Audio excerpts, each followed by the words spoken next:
tu vas utiliser la loi hypergéométrique? Tu sauras répondre facilement et sûrement à cette question. Rien qu'à y penser, c'est déjà la déprime totale. Si c'est le cas, tu es au bon endroit. Sur cette chaîne, tu vas toujours trouver d'abord le pourquoi du comment avant les formules.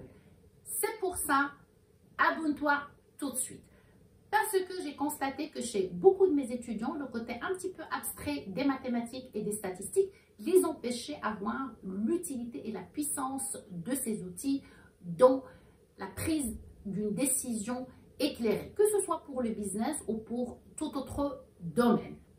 D'ailleurs, c'est la raison principale qui m'a amené à mettre en place le site lestats.ch qui est conçu sur le même principe.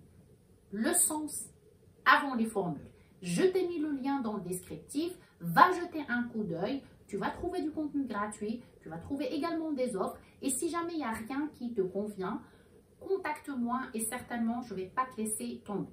On va commencer à répondre à notre question.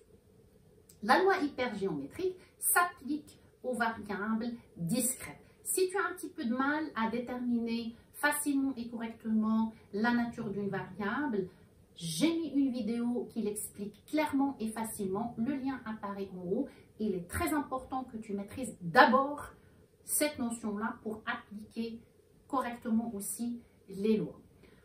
Alors, je vais donner un contexte qui va mieux illustrer quand est-ce que tu vas utiliser la loi hypergéométrique. Je reprends la dernière question du quiz de la loi binomiale. Si tu ne l'as pas vu, le lien apparaît. Va jeter un coup d'œil.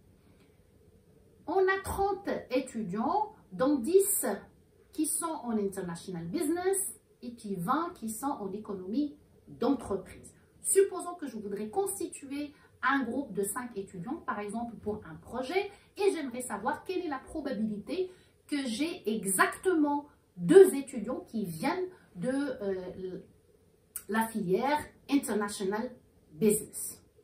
Donc, si un petit peu on décortique la structure de la loi hypergéométrique, tu vois que j'ai une population finie. J'ai 30 étudiants. Et que cette population, il y a une composition par catégorie. Donc, International Business et économie d'entreprise. Et je veux sélectionner un groupe de cette population dont moi, ça m'intéresse la catégorie International Business. Donc, si je fais un résumé qui structure mieux quand est-ce que tu vas utiliser la loi hypergéométrique. Donc, la loi hypergéométrique s'applique aux variables discrètes et quand on veut sélectionner dans une population finie sans remise et que cette population est composée de catégories. Alors, si j'applique cette définition même et pour voir les paramètres dont dépend la loi hypergéométrique, je vais mettre X, la petite vague ou approximativement le symbole qui suit H pour hypergéométrique et les paramètres grand M, c'est pour la population, petit m ou petit n, ça dépend des références. Vous trouvez les deux notations. Ça représente la taille de l'échantillon. Et R, petit r ou grand K, ça représente la taille de la catégorie. Donc, si je l'applique à notre exemple, j'aurai X qui suit H, 30 pour la population, 5 pour la taille de l'échantillon et 10 pour la taille de la catégorie. Alors, comme d'habitude, il y a bien sûr une formule qui nous permet de calculer les probabilités. Je te la présente ici. Elle a l'air un petit peu plus méchante que ce qu'on a déjà vu pour la loi binomiale. Donc, si tu n'as pas vu cette vidéo-là, le lien aussi apparaît. Va jeter un coup d'œil. Mais crois-moi, je ne vais pas l'utiliser. Si c'est juste pour que tu comprennes un petit peu qu'est-ce qui est derrière la fonction Excel. Si ça ne t'intéresse pas, c'est pas grave, ferme les yeux, c'est juste 2 petites secondes, là, comme tu le vois. Si on veut calculer, par exemple, pour P de X égale à K, bah, tu remplaces tous les éléments et puis tu auras P de x égale à 1. Si tu veux par exemple inférieur ou égal à 3, bah, tu vas faire P de x égale 0, plus P de x égale 1, plus P de x égale 2, plus P de x égale 3. Chose que nous, on ne va pas faire, merci à Excel. Je le choisis toujours par sa facilité et son accessibilité. Donc, pour la formule Excel, tu as loi.hypergéométrique.n et les paramètres que tu remplis. Le premier, le petit k, ça représente le seuil. Et puis ensuite, tu as n pour la taille de l'échantillon. Ensuite, tu as la taille de la catégorie, la taille de la population et le cumulatif. Si tu cherches exactement cas succès, bah, tu vas mettre faux. Si tu cherches cumulatif, c'est-à-dire inférieur ou égal, tu vas mettre vrai. Maintenant, on va l'appliquer directement à notre exemple puisque je cherche quelle est la probabilité que j'ai 2 étudiants. Donc, je remplace dans la formule les paramètres. Donc, je mets 2, je mets 5 pour la taille de l'échantillon, je mets 10 pour la catégorie, je mets 30 pour la population et je mets faux puisque je veux savoir exactement 2 étudiants. Je mets Enter et puis j'obtiens 0,36. Donc, ça veut dire que j'ai 36% de chance que dans le groupe que je veux sélectionner, c'est-à-dire les 5 étudiants, il y a 2 qui viennent de la filière International Business.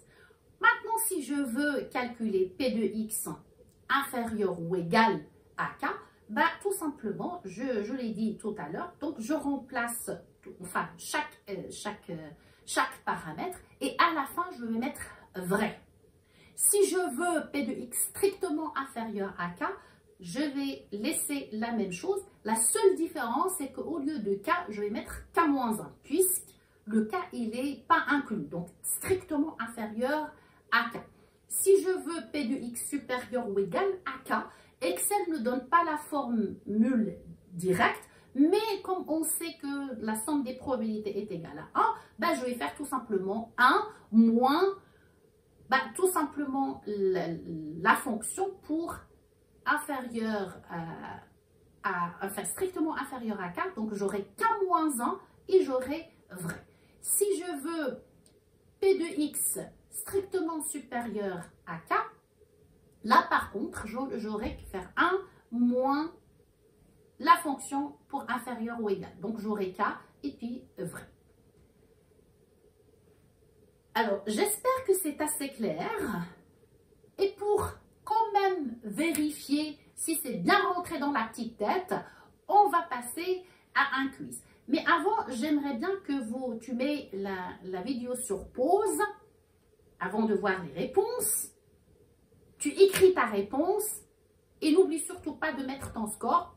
Question de statistique pour que je sache est-ce que les explications sont assez claires ou pas. Première question. Une entreprise compte 50 employés, 20 du département marketing, 30 du département finance. On aimerait composer un comité de 8 membres. Quelle est la probabilité que 3 viennent du département marketing? Écrivez surtout pourquoi la loi hypergéométrique est appropriée et ensuite faites le calcul de la probabilité. Je vous donne 3 secondes. 1, 2, 3. Ici, la loi hypergéométrique est appropriée. Pourquoi? Parce qu'on a une population finie, 50 employés, qui est composée de catégories qui nous intéressent. On a marketing, la catégorie qui nous intéresse, et finance. Et on va sélectionner des membres sans remise. Donc, c'est tout à fait approprié. X suit H pour la loi hypergéométrique, 50, 8 et 20. Maintenant, on va passer au calcul de notre probabilité. On cherche à savoir quelle est la probabilité que parmi les 8 membres, il y a 3 qui viennent du département marketing. Donc, P de X est égal à 3. On prend notre fonction Excel, loi hypergéométrique N. On remplit les paramètres. Le cumulatif, on fait faux. Et on trouve 0,3. Cela signifie qu'on a 30% de chance que sur les 8 membres du comité, il y a 3 qui viennent du département marketing. Passons à la deuxième question. Supposons que le rayon d'une librairie contienne 100 livres, 40 romans policiers et 60 science-fiction. Une personne emprunte 10 livres. On aimerait savoir quelle est la probabilité que parmi ces 10 livres, il y a moins que 4 livres qui sont des romans policiers. 1, 2, 3. La loi hypergéométrique est tout à fait appropriée. Pourquoi? Parce qu'on a une population finie. On a 100 livres. Et dans cette population, on a 2 catégories. Romans policiers, la catégorie qui nous intéresse, et on a science-fiction. Et on a sélectionné des éléments sans remise. Donc, c'est tout à fait approprié. X suit la loi hypergéométrique. Donc, H, on a 100, 10 et 40. Maintenant, on va passer au calcul de notre probabilité. Donc, P de X strictement inférieur à 4. Et là, on va utiliser notre fonction Excel. Donc, le petit cas ici, on va mettre 3, puisque le 4, il n'est pas inclus. Et le cumulatif, on va mettre vrai. On fait notre calcul et on trouve à peu près 0,37. Cela signifie qu'on a environ 37% de chance que sur les 10 livres que cette personne a empruntés, il y a moins que 4 livres qui sont des romans policiers. Passons à la question 3. On a une boîte à bijoux qui contient 15, 5 qui sont en or et 10 en argent. On va choisir au hasard 3 bijoux et on aimerait savoir quelle est la probabilité que un parmi ces 3 soit au moins un qui est en or. Encore une fois, à vous de jouer. 1, 2, 3. Ici aussi, la loi hypergéométrique est tout à fait appropriée. Pourquoi? D'abord parce qu'on a une population finie. On a 15 bijoux. Et dans cette population-là, on a 2 catégories, l'argent et l'or, cette catégorie qui nous intéresse. On va choisir sans remise 3.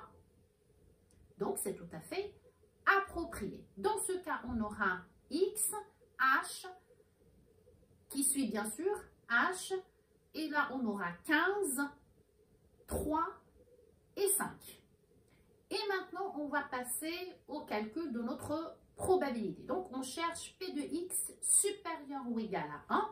Comme vous le savez, comme Excel ne donne pas une formule directe de supérieur ou égal, on va tout simplement faire 1, puisque le total des probabilités est égal à 1. Donc, on va faire 1 moins P de X inférieur à 1, tout simplement. Et dans la formule ou la fonction Excel, donc ça, puisqu'on est supérieur ou égal, donc on va mettre, au lieu de 1, on va mettre 0. Et bien sûr, donc là c'est 0, c'est vrai. Et on fait le calcul, on va trouver à peu près 0,74. Donc ça signifie qu'on a 74% environ de chances que parmi ces 3 bijoux, il y a au moins un qui est en or. Passons à la dernière question. Donc, supposons qu'on a un service après-vente qui enregistre les réclamations. Et l'agent, il réussit 1 sur 4 à résoudre une réclamation. Donc, on cherche quelle est la probabilité que cet agent, par exemple, au 5e, qu'il réussit à résoudre la 5e réclamation après un total de 20 appels. Je vous donne encore 3 secondes. 1, 2, 3. Ici, est-ce que la loi hypergéométrique peut être appliquée? D'abord, ici, on n'a pas une population finie. Ici, si vous regardez un petit peu la situation, ici, on cherche combien d'appels ici, après 20 appels, il va réussir à résoudre la 5e réclamation. Donc, ce n'est pas du tout la loi hypergéométrique, mais c'est une autre loi qui est la loi binomiale négative qu'on va voir la vidéo prochaine. Merci d'avoir suivi cette vidéo. Si elle t'a plu et t'a aidé, manifeste-le par un pouce. Laisse tes questions, tes suggestions en commentaire et surtout abonne-toi à la chaîne pour ne rien manquer. Je te retrouve la semaine prochaine dans une nouvelle vidéo qui va te faire avancer, voire te faire aimer les chiffres. Promis.